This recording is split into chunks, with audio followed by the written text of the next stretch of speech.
Hello student, this is Krishna Vashishtha और आप मुझे सुन रहे हैं मेरे अपने ऑफिशियल यूट्यूब चैनल टैट्स ग्रुप पर। और आज मैं करने वाला हूं एचटेट 2016 का क्वेश्चन पेपर डिस्कस, जहां पे मैं डिस्कस करूंगा चाइल्ड डेवलपमेंट एंड पैडागोजी। ये लेवल 3 होगा और ये पार्ट सेकंड है, क्योंकि पार्ट फर्स्ट मैं ऑलरेडी बना चुका हूं। अगर आपको पुराने ओल्ड पेपर एक्सेस करने हैं एचटेट के, तो वो आप मेरे यूट्यूब चैनल से देख सकते हैं।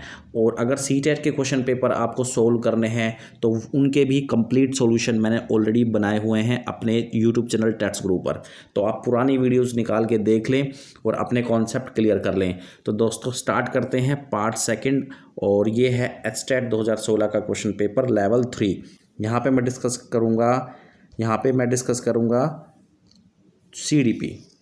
ठीक है, तो स्टार्ट करते हैं। सबसे पहला क्वेश्चन आप लोग के सामने है, which of the following provision is not suitable to meet individual differences among learner. देखो, इसको सबसे पहले आप समझो ये क्वेश्चन कह क्या रहा है। बालकों के व्यक्तिगत विभेदों को पूरा करने में निम्नलिखित में से कौन सा प्रावधान उपयुक्त नहीं है। तो आपको ऐसा आंसर चूज करना है जो कि उपयुक्त नहीं है। इंडिविजुअल डिफरेंसेस को मीट करने में जो प्रावधान उपयुक्त नहीं है, तो पहला ऑप्शन है their ability should be assessed. Second है adequate facilities and material should be provided. And third option है लेबलिंग दैम। तो बच्चों, जो ये ऑप्शन है लेबलिंग दैम, ये उपयुक्त नहीं है, क्योंकि साइकोलॉजी के अंदर हम किसी फील्ड में भी कह लें, हम बच्चों को लेबल नहीं कर सकते। हम बच्चों के ऊपर टैग नहीं लगा सकते कि ये बच्चा पढ़ाई में कमज़ोर है और दूसरा बच्चा पढ़ाई में बहुत ही होशियार है, बहुत ही ज़्यादा इंटेलिजेंट है। तो इसे कहते हैं लेबल करना। ठीक है, चिन्हित नहीं कर सकते।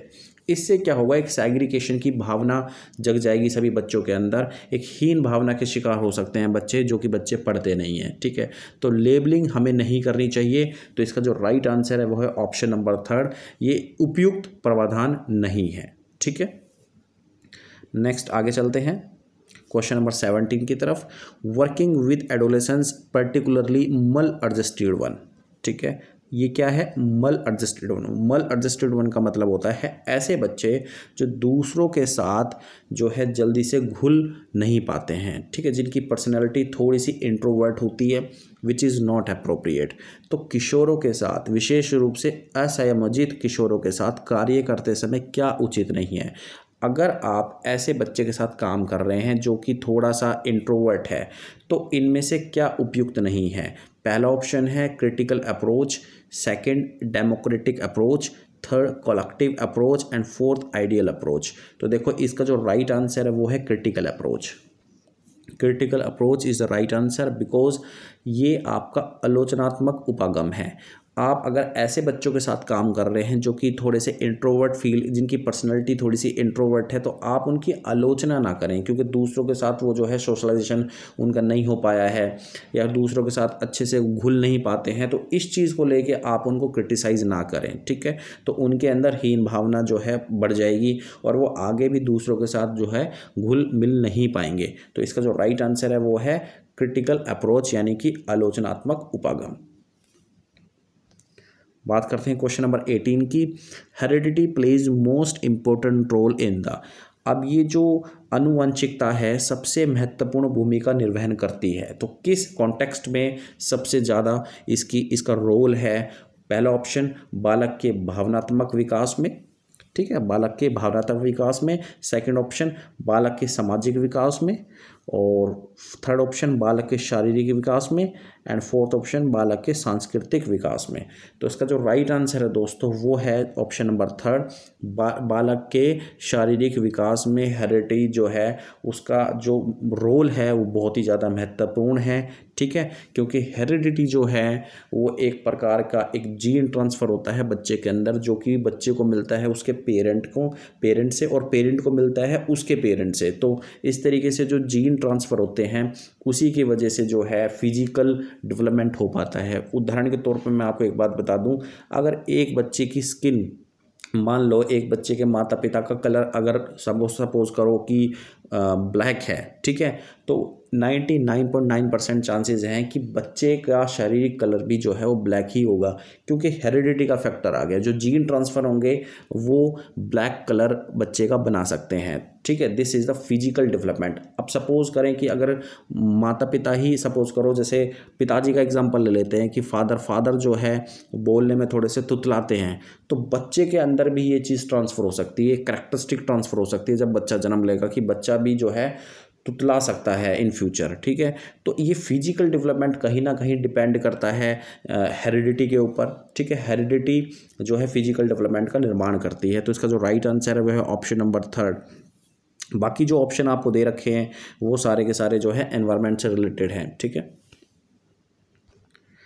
बात करते हैं क्वेश्चन नंबर 19 की, आपके सामने है। The knowledge of principle of learning is must for a good teacher because. एक अच्छे अध्यापक के लिए सीखने के सिद्धांतों की जानकारी आवश्यक है, क्योंकि, ठीक है। मान लो कोई अध्यापक है और उसको लर्निंग के जितने भी प्रिंसिपल हैं उन सभी की नॉलेज है अच्छे से, तो वो जो नॉलेज है वो उस टीचर को कहाँ पे हेल्प करेगी, ठीक है। सिंपल सा क्वेश्चन है। क्वेश्चन देख लेते हैं, इसके ऑप्शंस देख लेते हैं। It helps in maintaining discipline, ठीक है। अच्छी बात है, डिसिप्लिन को मेंटेन करने की नॉलेज होगी, लेकिन ये एक छोटा सा आप कह सकते हैं लाभ होगा। इससे भी बड़ी सेंस में हम इस चीज़ को यूज़ कर सकते हैं। It helps to make content interesting, ठीक है। कंटेंट से कुछ लेना देना नहीं है, क्योंकि कंटेंट तो ऑलरेडी करिकुलम में होता है। टीचर को नॉलेज है लर्निंग के प्रिंसिपल्स की, ठीक है। तो बेसिकली वो हेल्प करेगा। It helps to understand the content of simple methods. पाठ्य वस्तु को जब वो पढ़ाने की कोशिश करेगा बच्चों को, तो वो सिंपल तरीके से पढ़ा सकता है, क्योंकि उसको अधिगम के जो सिद्धांत होते हैं उनको उनके बारे में अच्छे से पता है, ठीक है। जो भी करिकुलम बच्चों को वो टीच कर रहा है तो वो अच्छे से बच्चों के सामने रख पाएगा और बच्चे भी अच्छे से समझ पाएंगे, ठीक है। तो उसका जो राइट आंसर है वह है ऑप्शन नंबर 3।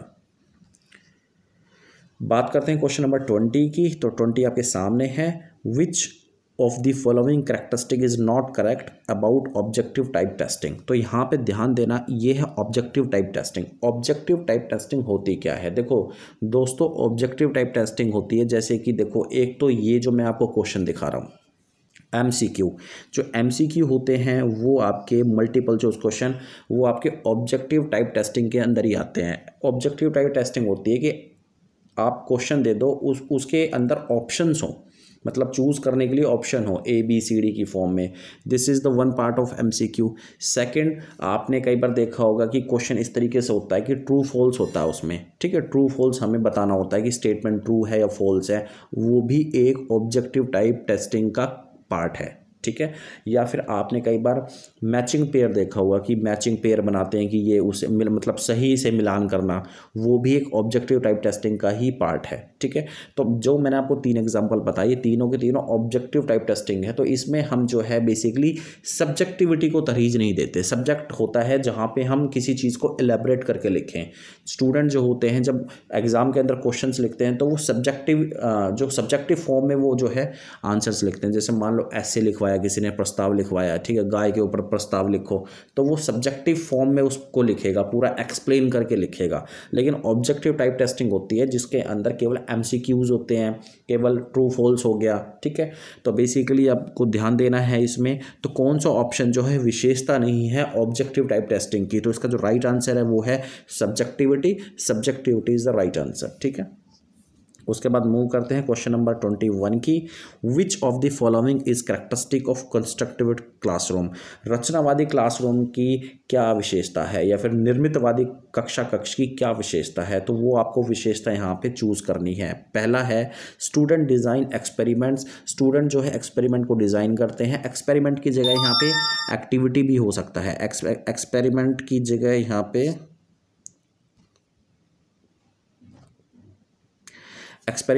यहाँ पे एक्टिविटी भी हो सकता है कि स्टूडेंट जो है एक्टिविटी को बेसिकली जो है बनाएं, डिज़ाइन करें और वहाँ से जो कंक्लूजन निकले उनको बेसिकली कंपेयर करें, ठीक है। उनको बेसिकली क्या करें? कंपेयर करें। तो इसका जो राइट आंसर है वो है फर्स्ट, ठीक है, आउटकम को कंपेयर करें। देखो एक निर्मितवादी क्लासरूम क्या होगी, निर्मितवादी क्लासरूम होती है जहाँ पे स्टूडेंट ही सब कुछ करते हैं, ठीक है, टीचर का वहाँ पे कोई रोल नहीं है, स्टूडेंट सब कुछ करेंगे, स्टूडेंट ही वहाँ पे एक्टिविटी डिज़ाइन करेंगे।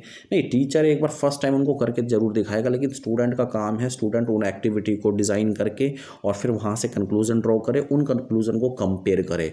अगर ऐसा काम स्टूडेंट करते हैं किसी भी निर्मितवादी कक्ष में, या आप कह लें कि किसी भी कक्षा कक्ष के अंदर, तो वो एक कंस्ट्रक्टिविस्ट क्लासरूम कहलाएगी, क्योंकि स्टूडेंट को मौका दिया जा रहा है आगे बढ़ने के लिए, ठीक है।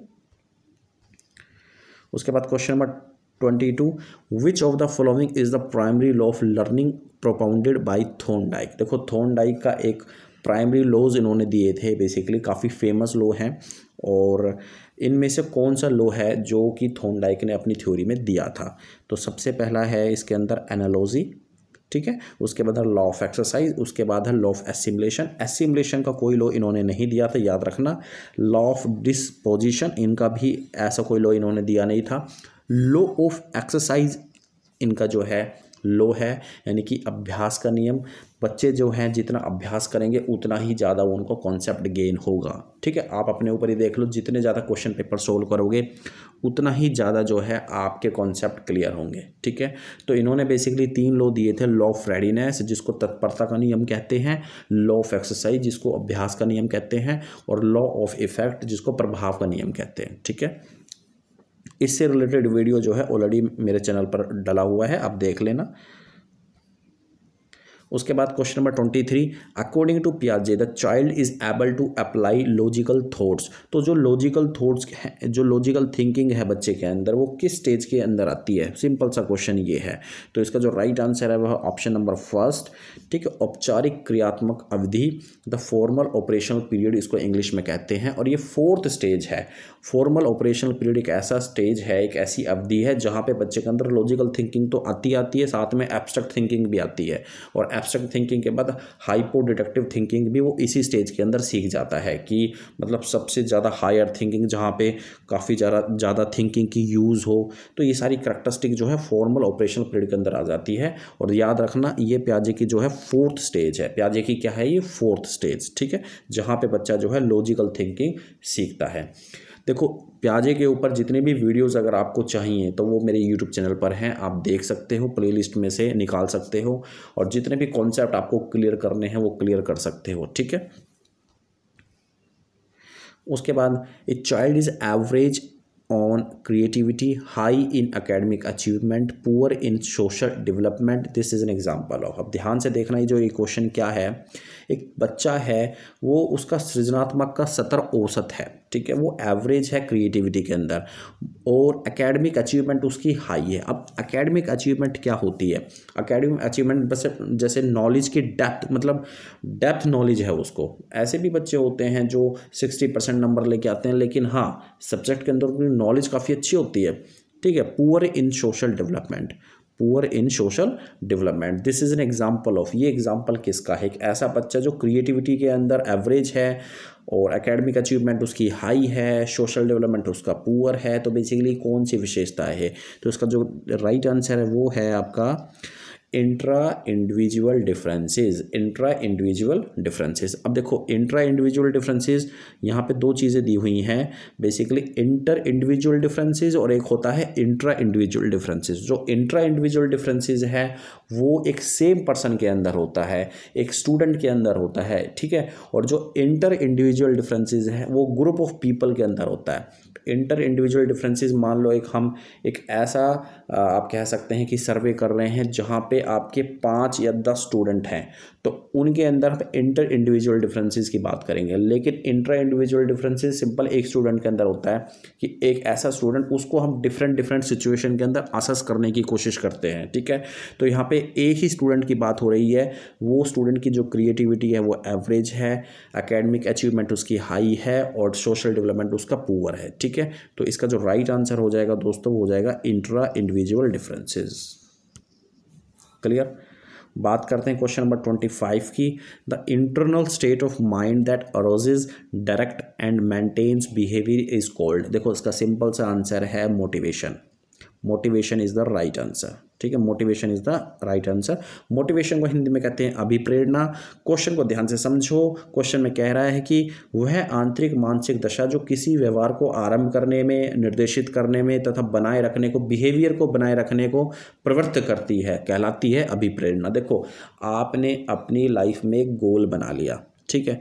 गोल आप कुछ भी कह सकते हैं कि जैसे मान लो आपको गवर्नमेंट मतलब टीचिंग, आपको किसी सरकारी स्कूल में जॉब चाहिए, ठीक है।